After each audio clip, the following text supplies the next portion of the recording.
ಅದಕ್ಕೆ 2 ಲಕ್ಷ ಬೇಕಂತೆ. ಚಲ್ವಿ, ಅಷ್ಟೊಂದು ದುಡ್ಡು ಆಯ್ತದ? ಬೇಡ ಕಣ್ ಮಗ, ನನ್ ಮಾತ್ ಕೇಳು, ಬೇಡ. ಅಲ್ಲ, ನನ್ಗೀಗ ಆಪರೇಷನ್ ಮಾಡಿದ ತಕ್ಷಣ ದೃಷ್ಟಿ ಬರುತ್ತೆ ಅಂತ ಅದ್ ಹೆಂಗ್ ಹೇಳ್ತೀರಾ? ಅವ ಅದನ್ನೇ ಅಲ್ವೇ ಡಾಕ್ಟರ್ ಅವತ್ ಕರ್ಕೊಂಡು ಹೋದಾಗ ಚೆಕ್ ಮಾಡಿದ್ದು. ನೀವ್ ಕಣ್ ಬರ್ಬೇಕು ಅಂದ್ರೆ ಯಾರಾದ್ರೂ ಕಣ್ ದಾನ ಮಾಡ್ಬೇಕಂತೆ, ಅವ್ರಿಗೋಸ್ಕರನೇ ಹುಡುಕ್ತವ್ರೆ. ಅವ್ರು ಸಿಕ್ಕಿದ ತಕ್ಷಣ ನಿಂಗೆ ಆಪರೇಷನ್ ಮಾಡ್ತಾರೆ, ಆಮೇಲೆ ಕಣ್ ಬರ್ತದೆ. ಸುಮ್ನೆ ನೀನು ಏನೇನೋ ಯೋಚನೆ ಮಾಡ್ಬೇಡ. ಆದ್ರೂ ಅಷ್ಟೊಂದು ದುಡ್ಡು ಅಂದ್ರೆ ನನ್ಗೆ ಯಾಕೋ ಬೇಡ ಅನಿಸ್ತದೆ ಮಗ.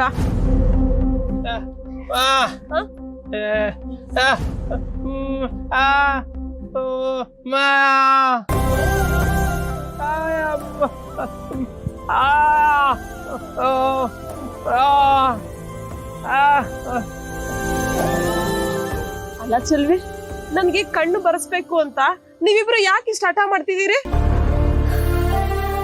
ಈಗ ನನ್ನ ಕಣ್ ಬಂದು ಯಾವ ರಾಜ್ಯ ಆಡ್ಬೇಕು ಹೇಳು? ಅದೇ ದುಡ್ಡನ್ನ ಇಟ್ಕೊಂಡ್ರೆ ನಿಮ್ಗ್ ಸಹಾಯ ಆಯ್ತದಲ್ವಾ? ನಾಳೆ ಮಕ್ಳು ಮರಿ ಅಂತಾದ್ರೆ ಅವ್ರಿಗೆ ಖರ್ಚು ಮಾಡಕ್ ಬೇಕಾಯ್ತದೆ ಅಲ್ವೇನವ್ವ? ನನ್ ಮಾತ್ ಕೇಳಿ, ಈಗ ಆಪರೇಷನ್ ಎಲ್ಲ ಬೇಡ ಕಣವ. ಅವ್ವ ಸ್ವಲ್ಪ ಸುಮ್ನಿರ್ತೀಯ ನೀನು? ನೀನೇ ಹೇಳ್ತಾ ಇದೆಯಲ್ಲ ಮಕ್ಳು ಮರಿ ಅಂತ ಎಲ್ಲವ. ನನ್ ಮಕ್ಳು ಮರಿನ ಎತ್ತಿ ಮುದ್ದಾಡ್ಬೇಕು, ಕಣ್ ತುಂಬಾ ನೋಡ್ಬೇಕು ಅಂತ ಆಸೆ ನಿಂಗಿಲ್ವೇ? ಆಸೆ ಇರಕ್ಕಿಲ್ವೇನವ್ವ? ಆದ್ರೂ ಇಷ್ಟೊಂದು ದುಡ್ಡು ಎಲ್ಲಿಂದ ತರ್ತೀಯ ಅಂತ.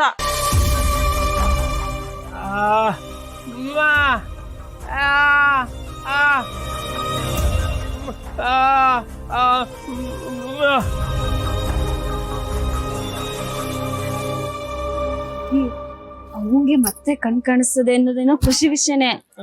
ಆದ್ರೆ 2 ಲಕ್ಷ ಹೆಂಗ್ ಅನ್ಸೋದು?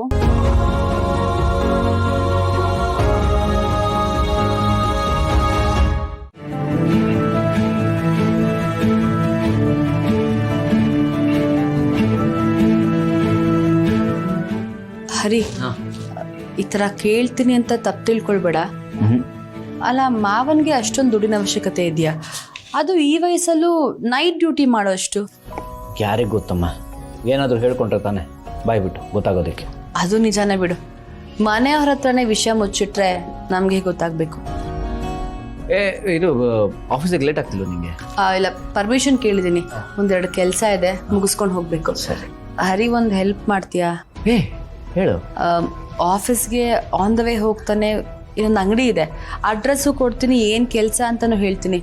ಪ್ಲೀಸ್ ಹರಿ, ಹೆಲ್ಪ್ ಮಾಡಿ.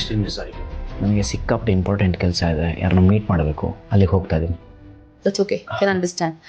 ನಾನೇ ಹೋಗಿ ಕೆಲಸ ಮುಗಿಸ್ಕೊಳ್ತೀನಿ. ಅಲ್ಲಿ ತಂಗ ಡ್ರಾಪ್ ಮಾಡ್ತೀನಿ.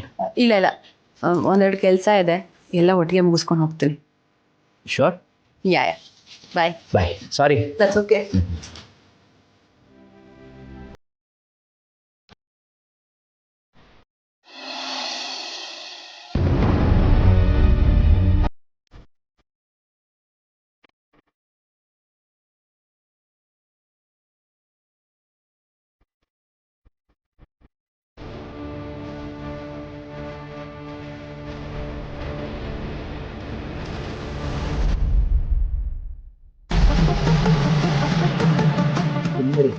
ಇವತ್ತು ನೋಡಿ ಬರ್ತಾ ಬೇಕಾಗಿರೋ ಹಣ್ಣುಗಳನ್ನೆಲ್ಲ ಕೆಲವು ತಂದಿದ್ದೀನಿ.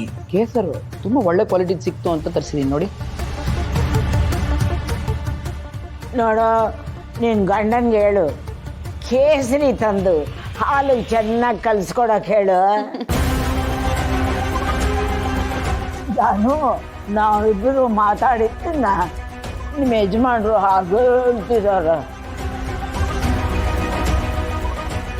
ಇದಕ್ಕೇನೆ ನಾನು ಎಲ್ಲಿ ಹೋದ್ರೂ ನಾನು ಏನು ಮಾಡ್ತಾರೋ ಅವ್ರಿಗೆಲ್ಲ ಗೊತ್ತಾಗ್ತಿರತ್ತೆ. ಪ್ರತಿಯೊಂದನ್ನು ಈ ಕ್ಯಾಮ್ರಾ ಮೂಲಕ ಗಮನಿಸ್ತಾ ಇರ್ತಾರೆ. ಯಾಕೆ ಹೀಗೆ ಮಾಡ್ತಿದ್ದಾರೆ?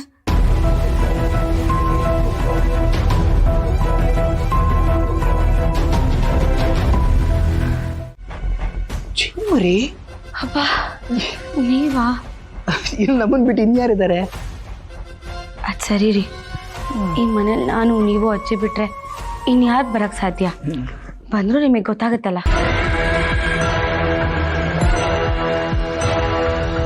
ಹಾಗಾದ್ರೆ ಏನು ಚಿನ್ನುರಿ? ಅಂದರೆ ಯಾರಾದರೂ ಬಂದರೆ ನಾನು ನಿಮಗೆ ಹೇಳ್ತೀನಿ, ನಿಮಗೆ ಗೊತ್ತಾಗುತ್ತಲ್ವಾ ಅಂದೆ. ಯಾಕೋ ನಿಮ್ಮ ಮನಸ್ಸಿನಲ್ಲಿ ಯಾವುದೋ ವಿಷಯ ಇಟ್ಕೊಂಡು ಕೊರಗ್ತಾ ಇದ್ದೀರಿ ಅನಿಸ್ತಾ ಇದೆ. ನನ್ನ ಹತ್ರ ಹೇಳ್ತಾ ಇಲ್ಲ, ಹೇಳಿ. ಥರ ನನ್ನ ಮುದ್ದಾಗಿ ನೋಡ್ಕೊಳ್ಳೋ ಗಂಡ ಇರುವಾಗ ನಾನು ಯಾಕೆ ಕೊರಗ್ಲಿ? ನಿಮಗೆ ಗೊತ್ತಲ್ಲ, ಈ ಪ್ರೆಗ್ನೆನ್ಸಿ ಟೈಮಲ್ಲಿ ಮೂಡ್ ಸ್ವಿಂಗ್ಸ್ ಆಗೋದು ಸಹಜ. ಅದಕ್ಕೋಸ್ಕರ ಒಂದ್ಸತಿ ಇದ್ದಿದ್ದ ಥರ ಇನ್ನೊಂದ್ಸತಿ ಇರೋಕ್ಕಾಗ್ತಿಲ್ಲ ಅಷ್ಟೇ. ಅಷ್ಟೇ ತಾನೇ, ಇನ್ಯಾವುದೋ ಬೇರೆ ವಿಷಯ ಇಲ್ಲ ಅಲ್ವಾ? ಇದ್ರೆ ನನ್ನ ಹತ್ರ ಹೇಳಿ ಚಿನ್ನುರಿ. ಹಾಗೆಲ್ಲ ಏನೂ ಇಲ್ಲ ಅಂತ ಹೇಳ್ತಿದ್ದೀನಲ್ಲ. ಆಫೀಸಿಗೆ ಲೇಟ್ ಆಯಿತು, ಹೊರಡಿ ನಿಮ್ಮ ಮೊದಲು. ನೀವು ಈ ಥರ ಮೂಡಲ್ಲಿದ್ದಾಗ ನಾನು ಆಫೀಸ್ಗೆ ಹೋಗೋಕೆ ಮನ್ಸು ಹೆಂಗೆ ಬರುತ್ತೆ? ಇವತ್ತು ನಾನು ಆಫೀಸ್ಗೆ ಹೋಗಲ್ಲ, ಮನೆಯೇ ಇದ್ದು ಬಿಡ್ತೀನಿ, ನಿಮ್ಮನ್ನು ನೋಡ್ಕೊತೀನಿ. ಹಾಂ, ಅದೇ ಮತ್ತೆ ಏನ್ರಿ ನೀವು ಆಫೀಸ್ ತಪ್ಸ್ಕೊಳಕ್ಕೇನೆ ರೀಸನ್ ಹುಡುಕ್ತಾ ಇರ್ತೀರಲ್ಲ, ಅದೆಲ್ಲ ಏನು ಬೇಡ. ನಾನು ಚೆನ್ನಾಗೇ ಇದ್ದೀನಿ. ಹಾಗೇನಾದರೂ ಆದರೆ ನಿಮಗೆ ಫೋನ್ ಮಾಡಿ ಹೇಳ್ತೀನಿ, ಸರಿನಾ? ಹೊಡಿ ಹೊಡಿ ಹೊಡಿ ಹೊಡಿ ಮೊದಲು ಹೊರಡಿ. I sure? ಹ್ಞೂ, ಹೋಗಿ ಬರ್ತೀನಿ ಮನೆ ಕಡೆ ಜೋಪಾನ. ಹ್ಞೂ.